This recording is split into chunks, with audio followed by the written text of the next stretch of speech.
Cet adversaire, c'est le monde de la finance. Colonna n'était pas armé, il n'a pas opposé de résistance. C'est bien elle qui a écrit Omar m'a tué. Voici les Rolling Stones.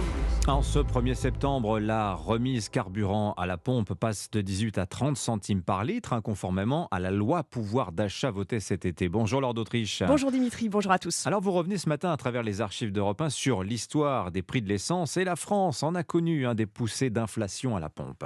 Oui, remontons par exemple à l'année 1957. Nous sommes quelques mois après la crise de Suez, la crise du canal de Suez, et on assiste en France à une ruée sur l'essence avant une augmentation des prix. Le gouvernement, lui, a instauré des tickets de rationnement. Il y en a certains qui ont des tickets et qui voudraient faire le plein avant l'alimentation.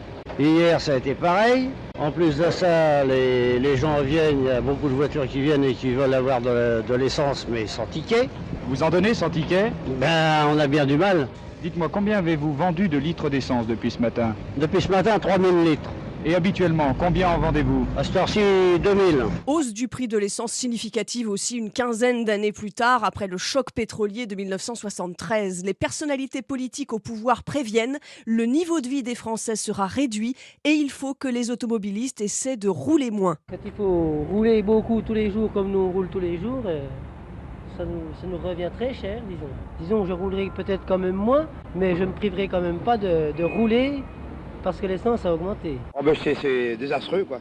Une fois de plus, on est encore les premiers partout, puisque je viens d'apprendre à l'instant qu'on est les plus chers d'Europe. Voilà, il y a aussi cet autre événement en 1985, lors la libération des prix des carburants. Oui, la liberté des prix devient la règle, décision du gouvernement, et cette libéralisation des prix entraîne une grosse concurrence en 1985-1986 entre les distributeurs d'essence. Sur Europe 1, le journaliste Jean-Louis Calderon raconte. La grande majorité s'est en effet alignée sur la baisse annoncée par Esso. Je n'ai rencontré que 2 stations-service affichant le litre de super à plus de 5 francs, et puis toujours moins de 5 francs, mais tout juste chez Shell et Total. Voilà pour ce pointage, et à moins que vous ne souhaitiez que je continue jusqu'à Lille, eh bien, je rentre à la rédaction. Voilà pour le petit message personnel du journaliste à sa rédaction. Bon, un constat sera fait quelques années plus tard avec cette libéralisation des prix. Beaucoup de stations-service indépendantes disparaîtront. Il y a d'autres facteurs évidemment, mais c'est important. Merci Laure d'Autriche.